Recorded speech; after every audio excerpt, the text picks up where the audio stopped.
Hey, this is Coach Josh, and welcome to my super exciting episode on nutrition, which I'm going to call tentatively Nutrition 101 Principles, Heuristics, and Skills Required to Burn Fat, Build Muscle, and Feel Good. So, the genesis of this episode is mostly because I don't have one consolidated place where I take a position on nutrition and outline the five basic principles that I follow and that I take all my clients through and my students through, whether it's in-person conditioning programs or remote coaching programs like Reactivate or any other stuff we do. I haven't consolidated an overarching approach, and I also think that um, the amount of confusion in the nutrition space due largely to fitness influencers who are different than nutrition coaches and fitness coaches. But fitness influencers um, give a lot of weight and voice to a very small portion of what good nutrition is. And because of the distortion in the algorithm, you might think that uh, all of us are on a carnivore diet or on a plant-based diet or of strictly avoiding processed foods. And not that those any things are inherently bad, but I think what it does is it kind of layers on a lot of information that isn't useful to the person who's just trying to turn their health around and create a sustainable nutrition plan. So today we're going to cover uh, the basics of good nutrition as voiced by me, a Czech practitioner who comes from the holistic background. So my definition of nutrition is informed by what is holistically healthy for the athlete and the planet, and my nutrition process is designed to uh, improve body composition, strength and performance. So this is to get more energy. This is to burn fat and build muscle. If your nutrition plan is to treat a disease or a specific condition or something else, if you have a different definition besides healthy body composition, energy, and um, muscle, then this is probably not the nutrition program for you. So I just want to get out there in front of what is informing my experience, my education, and my practice around nutrition. So we're going to address some nutrition myths. We're going to answer the question, what makes you fat? What makes you tired? And by answering that, we'll also be able to answer the questions, what helps you build muscle and what gives you energy, right? So what makes you less fat and what makes you less tired. So there you go. Um, and then I'm going to also end with some heuristics and an example plan and also a list of the skills that are required to execute it because it sounds really easy. And when you look at a recipe, which is like the recipe is like a workout. If you look at a workout, it doesn't seem that all that hard to execute, but there's like 15 skills involved in, most workouts, whether it's a squat, a deadlift, a push up, a pull up, understanding what your relative exertion is, your reps in reserve number. So understanding the nervous system output, what your training volume is. So listening to your body, all of these skills are required to have a good workout day in and day out. And so I'm going to cover not just the what to do, but also the skills required. And I'll even provide some information and download of the example so you can check that out. But this is to zoom out, give us a really big picture version of what good nutrition is. And if you're working with me, then you're already knee deep in this stuff. And this is a great primer for you to review. So uh, let's uh, let's get into it. Um, I'm going to start with the five principles that I think good nutrition that I think informs good nutrition. And so uh you can this is sort of really self-evident, right? So good nutrition's outcome based. So if you do not have a good outcome when it comes to your body composition, your energy, or your, strength and performance, so you don't look good, you don't feel good in the mirror or otherwise, well, then whether or not you quote unquote eat healthy, you don't have good nutrition as of today, right? For you, for your goals. So good nutrition is outcome based. So there's a little bit of self-evident in that, right? Good nutrition incorporates the principle of energy balance, meaning if you're trying to build muscle, you're eating plenty of food. If you're trying to lose weight, trying to cut weight, burn fat, you're going to be in a calorie deficit. So you honor the principle of energy balance. It's the law of thermodynamics. Again, self-evident, but thought I would mention it. That's one of the principles. Um, you eat nutrient-dense food.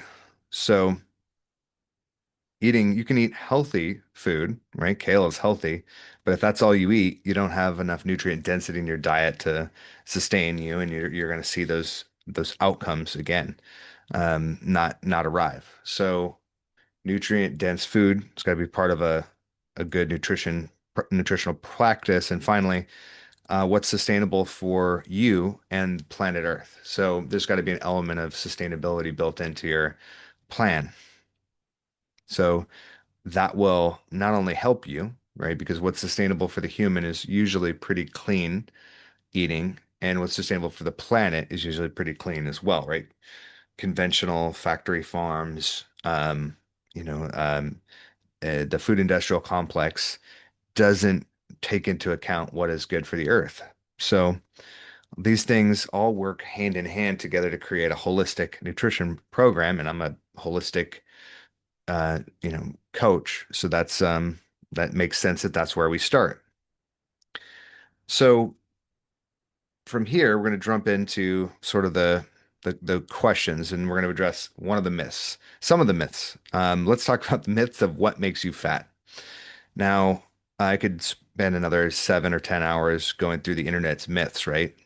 And if you look online, what makes you fat, you could easily find long, very elaborate, well-crafted videos and books, hundreds of books, maybe thousands of books on how the soy is the culprit, or sugar, or red meat. You get the China study. You got the whole soy problem. You got sugar kills and probably 15 other versions of that book. Gluten, grain, right? Food additives. There's lots of good data on the negative impacts of food additives. Dairy products, what do they do? How do they inflame your body? Alcohol is another common one. So, addressing these sort of globally, and just to zoom out a little bit, what makes what makes a person fat or overweight? Um, Really, any of these any of these substances in excess. Because while certain dyes are neurotoxins, they may damage your nervous system, but they don't necessarily make you fat. Unless you're eating, 10 bowls of Fruit Loops a day, you're probably not going to overdose on red dye number five, but you will have too many calories. And all of these substances I just mentioned, they're all poison in the right doses. So, you know, 40 grams of sugar, or fat or simple carbohydrates, let's call it, like in the form of honey after a workout. 40 grams of sugar might be exactly what you need post-workout. But, 40 grams of sugar with every meal that, in the day, um, can quickly add up to be you know, exaggerated, or, an overload on the system, particularly if you're already overweight, right? You're already insulin insensitive. And I could go down the list and talk about how 6 ounces of red meat might, help you build muscle, and, 36 ounces of red meat might, create a cholesterol problem. If that's what you did every day. So, I don't want to also gloss over maybe an enlightened way to use some of these. So maybe we'll talk about heuristics and how to use some of these quote unquote toxic foods at the end of our talk today. But none of those foods in and of themselves make you fat. What happens is um, when we are feeling crappy and when we're overweight, right, you can audit your diet and you could probably find all of these things in your diet because these are really common, right? Americans eat a lot of red meat. Soy is in almost every processed food. Sugar, almost in every processed food. Gluten, almost in every processed food. Grains, food additives, right? Processed foods, right? Dairy. So it's really easy to find these in a diet if you're overweight and overtired. So they're common scapegoats for the fitness and food influencers, but they're not necessarily bad. Um, what makes you tired, to piggyback on that, what takes away your energy? Um, this one, you could have I could just repeat everything I just said about those, those food toxins or these sort of suspect substances. But actually, I think that the thing that makes most people tired is, and has nothing to do with food directly, it's lack of exercise. Because exercise actually helps you improve mitochondrial density, which is where energy comes from. And if you are exercising, you actually have a lot more insulin sensitivity, so um, you're going to be less bogged down by a sudden spike in insulin if you eat, for instance, sugar or grain or dairy, things like that. So exercise is actually insulation against some of these foods, and the more you exercise, the more energy you have. So when it comes to, assigning blame to what is making Americans fat and tired, um, the eat less, move more argument has a lot of traction right here so far. And when I'm talking to people, usually, right, when they're interested in coming onto the program, um, I ask them a lot of questions about what they're already doing. And most of the time, I talk to people, who are highly motivated, highly committed people in their lives, and they're over delivering to their careers and to their families, and they just don't make a lot of time for themselves. So I also think that having time for quote unquote self-care or just time to invest in the things that make you happy, and exercise and good nutrition is part of that. That will also contribute to a feeling of being tired. I know for me, when I'm not taking up breaks during the day, when I'm working too much, I feel exhausted. So being tired has often to do with the ratio of restful activities to productive and work-based activities. And by productive, I mean driving the kids to school, going grocery shopping. Literally every single thing you do cannot be just to provide a service because at the end of the day, you're a human being, not a human doing, right? So you have to carve out some time for creative expression, for boredom, for to reconstitute those motor neurons that keep you going. So we're going to talk more about energy and activity here soon. But in terms of just debunking the myths, uh, there there is no one single culprit to like why Americans are completely out of shape and overweight, and it has a lot to do with what we value in society and the amount of pressure we put on ourselves. And nutritional myths are a big part of that, and we're trying to clean that up right now. So let's get into what builds muscle and what gives you energy, because that for me is the purpose of a good nutrition plan, right? I want my nutrition to help me build strength and muscle, and I want to have more energy and focus during the day so I could do fun things like, record this podcast and help other people. So, um, imagine like a pyramid climbing upward, and at the base of the pyramid, it's nutrient density, right? The the the macronutrient and micronutrient density of the foods that you eat are the building blocks of your amino acids, which is every single cell in your body is made of amino acids. But to build muscle and your mitochondria and everything like that, you got to have enzymes, amino acids, you got to have minerals, you got to have all the component parts of the structures you're trying to create. And the more dense, nutrient dense the food that you eat, the easier it is for your body to create those things. In fact, if I take two athletes that are on the same workout program and I change one athlete's nutrition profile and the other stays exactly the same, I'll be able to adjust the results that that athlete is getting without adding any training volume just by changing the nutrient profile of that athlete. Pretty neat. So when I talk about, eating more protein and hacks and secrets to getting more out of your diet without changing your diet, really, which is a free training I have up right now. And that's what I start with. I want to start with like, let's just get more bang for our buck, eating similar foods to what we're already eating, just more nutrient dense. That's the base of the pyramid.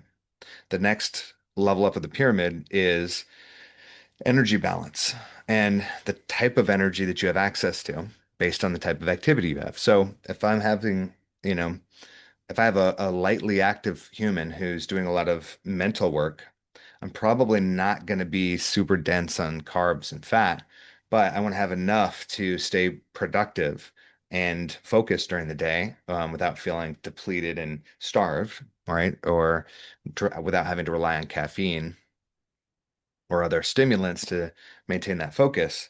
And so that requires a certain amount of healthy carbohydrates and fats.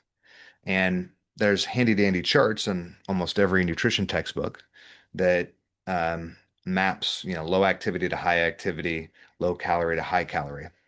And so for the purpose of this, discussion, just imagine a super low calorie diet being 10 times your body weight in calories and a super high calorie diet 20 times your body weight in calories. And with that as sort of your, benchmark for your each end of the spectrum, having an appropriate level of energy balance for your activity level is the next level up. It's the next key to um, helping you get more energy, burn more fat, build more muscle. And this also, by controlling the energy balance, this also sort of controls for the amount of sugar and food additives and red meat and stuff because it's not random, right? If you're gonna have 150 grams of protein and let's say well, for the example that we're gonna download, we're gonna use a 150 pound woman. So let's say you're gonna have 105 grams of protein. Well, that's already gonna control the amount of meat, assuming this person's an omnivore, it's already going to control for the amount of meat that this person is going to be able to consume. And if I do that, cameras move because I move my palms. So, anyways, that's just for the YouTube videos. But if we're controlling for the amount of energy that this person's consuming, then we're already going to have to limit some of those substances we talked about in our food toxins, myth class at the beginning. So that being said, um, up the pyramid, it is so if we've got energy balance, then we're going to talk about um, creating uh, the outcomes that we want, which are um, body composition changes and performance improvement, right? And weight management. So how we are going to accomplish that is we're going to match the food that somebody eats to the activity level that they have and the type of activity that they have. So if I have a power lifter or a strong man, they're going to eat differently than a marathon runner and a uh, or a track runner or a long distance runner, because they have much different demands in the nervous system, much different demands in the body, much different. Their body composition will impact them differently. Strength athlete, as they gain weight, they're going to improve performance. a running athlete as they gain weight, they're going to lose performance. So, if I'm a sprinter, I don't want to actually put on a ton of weight, a ton of muscle, even though I want a sprinter to be really strong. I also want them to be really light. So the activity level is going to be guided, or it's going to dictate the types of food that that particular athlete eats, and how much of it and what ratios. So, and sometimes even when. So we've got nutrient density, energy balance, then we've got outcome-based decision making, right? So we've got our our performance outcomes that we want for that individual. And then above that, and then the next layer up in the pyramid, we've got food quality. Now, this is addressing those toxins, those food toxin issues that we were talking about at the beginning when we were talking about fitness myths and food myths. Because now I've already solved for nutrient density, and that has forced me to keep a good energy balance, right? Because I've selected um, the types of foods I'm going to eat. Then now I've selected for energy balance is how much I'm going to eat. Then what kind of how much, what types of foods am I going to eat? Well, that's the outcome. So I've already got three layers of filtering out types of and kinds of foods. I've already the highly processed, low nutrient foods are already out of the diet, right? So I already have a clean diet. Now that I've solved for the first three layers of the pyramid, I can get really strict with through the food sourcing, right? So instead of conventionally raised beef or conventionally raised pork, I can get wild caught salmon, and I can get, grass-fed, grass-finished beef, and completely change the types of fatty acids that are in my macronutrient profile, which I've already solved for being the amount, the correct density, the amount of nutrients that I need. Now I'm improving the quality. But that's the third thing, like that's the fourth tier of the pyramid. So I've already decided the what, and then I decided the how I'm going to get it, right? So that's the food sourcing and the recipes, right? That's almost the last thing that I think about. And when you do it in the opposite direction, that's what I call putting whipped cream on garbage. Because what you do is you're taking a fancy food and you're making it, uh, uh, you're eating that and thinking that you're solving for all these body composition and performance issues, but instead you're just doing a fancy version of what already wasn't working earlier on in your diet. So we've got nutrient density, we've got energy balance, we've got um, performance outcomes, both in appearance, um, uh, vitality and energy, and weight. So we've got outcomes. Then we've got food sources, good for the planet, good for us.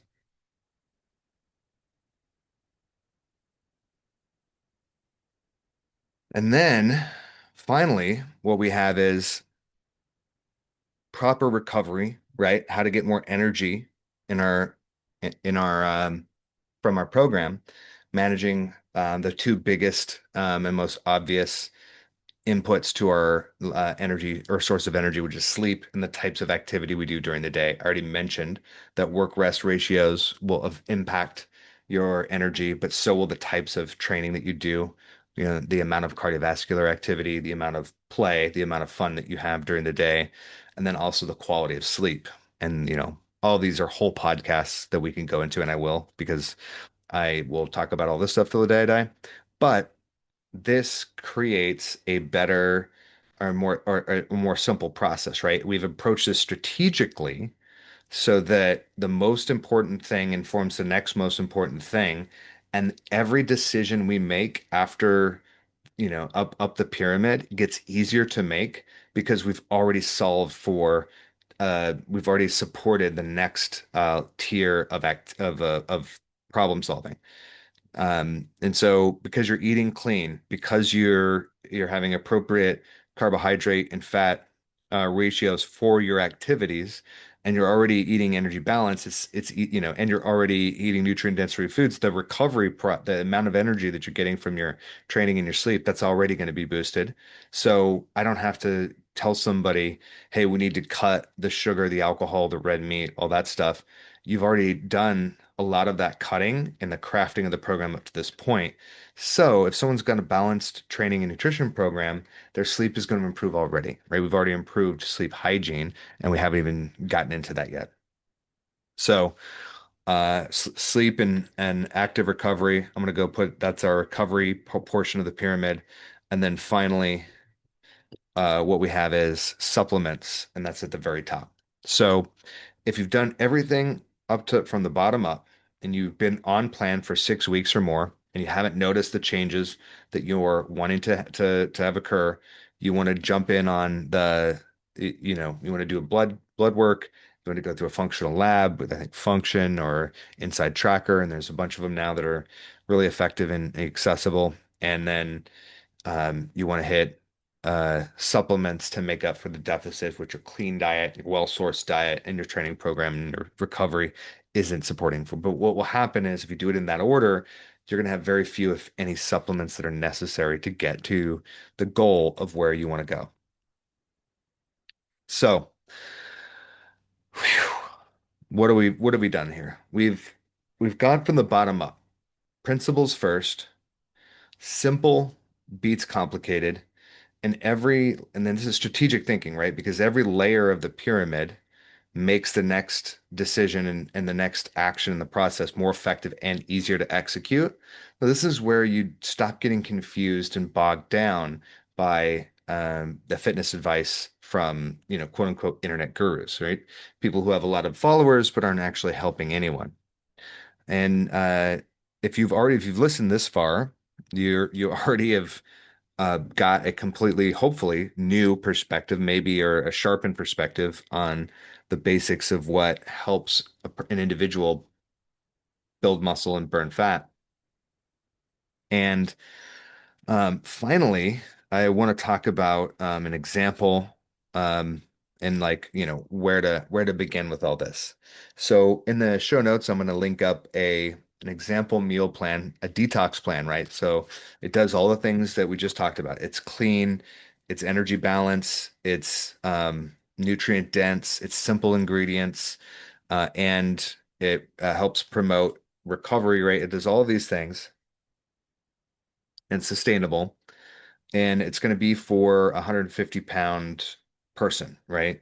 Um, and they're going to eat around 100 and 8 grams of carbohydrates and about 75 grams of fat, right? So they're going to have about a 1,700 calorie diet, and they're going to get great results. How do I know that? I've done this for decades at this point, and using this particular approach to nutrition, I can get most people, 80% of people, maybe even 90% of people, to lose significant amount of body fat pretty fast. It does take effort and planning, right? So the shopping list and the recipe book are going to be really useful in that. But I also want to talk about the real reason people fail in their nutrition program, and it has nothing to do with their body, their genetics. It has everything to do with the amount of skills that are required to execute for the long term on this type of program. Because just having the recipe book and having the macros and having the quote unquote shortcuts, that doesn't actually help you go to the grocery store, pick out the right foods in the right times, right? During the week when you have time to prep, right? So there's a lot of calendar management and organization that is going to be required to execute this well. And not only that, you have to plan ahead. So you have to be able to manage your time. You also have to be able to like make a list of the tasks, right? In this case, shopping, um, buying the food, prepping it, cooking it, chopping it. You got to have kitchen supplies, right? You have to have the Tupperware. You have to have the right, pots and pans. For this recipe, you're probably only going to need like two types of pans, like a wok or a big frying pan and, a pot to boil things in. That's pretty much all you'll need for this. But you still need kitchen supplies and you need to know how to use them right. So you have to have some basic cooking skills. All right, so you got that. So you've got your calendar planning, you got your strategic planning, you got your kitchen supplies, you get your basic cooking. You also have to have the ability to plan during the day when you're going to eat, right? So you got to be able to eat on a schedule. And that sounds really easy, except for if you've ever tried it, you know that what that means is you're going to be eating when you're not hungry sometimes, and then sometimes you're going to be eating or you're going to be not eating when you are hungry. So what does that mean? You have to also be comfortable with being hungry,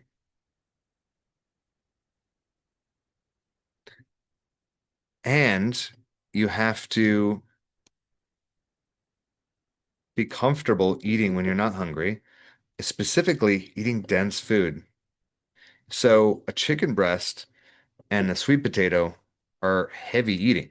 Not a lot of calories, but heavy eating. So you got to be comfortable eating nutrient dense food. And you often have to be able to do this with minimal herbs and spices. So no sauces, lots of dry rubs. But it's going to be a lot less, no mayonnaise, no aiolis, like all these fun things that often make food taste really, really great. You want to make sure that you're using the spice guide that I'm going to give you and that you're eating in a quite a boring fashion. So, if you're able to do all of that, if you have those skills, then you can execute on any meal plan, not just this one, but any meal plan for a long period of time. And here's the key. And I guess the final skill is a good plan is mostly boring because eating well isn't usually a knowledge an information gap. It's usually a sensory gap. A lot of us drink alcohol or eat exciting foods that are really sweet or salty or savory or fatty because we're bored. So being able to do something that's boring has a lot to do with just being able to be frustrated, being able to feel, uncomfortable emotions like, loneliness or, like I said, frustration or anger, and without needing to fix it. And, being able to notice a name. I mean, I could go on and on about like, self-mastery skills and self-awareness skills, but being able to do something boring has a lot more to do with your um, emotional regulation than it does with hard and fast information or skills. But if you have all of these skills, or you're willing to build them in process, which is, I think, executing on a program is the best way to build skills, is just start to eat the way that you're supposed to eat, and you'll make mistakes and figure it out as you go. If you're able to do all that, then you're going to be able to win at a level that a lot of people will not be able to appreciate. They'll call it genetics, they'll call you lucky, but being able to, um, you know, go on a long drive and not stop off at McDonald's for a hamburger, or not, or spend time with your family and not drink, depending on who you are and what your family culture is, whatever it is, when the boring work is kind of where all the success lies. So I'm going to conclude this, nutritional position paper, which is kind of what it turned out to be, with just that the the secret to good nutrition is it's simple, it is sustainable, it is self-evident, meaning that it makes you feel good and creates the results that you want. If you feel like trash or you don't like the way you look in the mirror, then you don't have a good nutrition plan. And if you're eating healthy and you're not getting the results that you want, there's nothing wrong with you. What you have yet to advance from the principles to the individualization, which is where you make this yours, you customize it to yourself. And if you're able to do that, make that leap, then you will find, you'll discover along the way the pieces that you're missing. Because whatever you struggle with doing, and usually it's the first task, right? It's eating enough protein. So if you're like, oh my gosh, it feels like I'm eating all day and I'm only getting 100 grams of protein. Well, then to get 120, you might have to swap something out. I'll include that video as well. But the point is that the obstacles that you're going to face in executing this will reveal whatever skill, habit, or um, process that you didn't have. And then that is mastery, right? And that's wisdom. That is success, is making something your own by executing on it and adapting your program and your process and your approach to your own life. Every step of the way, every lesson that you learn just makes the next lesson that much easier to execute because you're building the skills of being frustrated, of doing new things, and of using the strategy that I've just given you, which has been honed by hundreds, if not thousands of people before me, and then customizing it to yourself. And if you need any help with that, I'm sure there's some way to reach out to me. I'll put it in the show notes. But thank you for listening to this long diatribe on health and fitness and the things that keep people from being successful. Coach Josh, solving problems to help you bring forth the warrior within.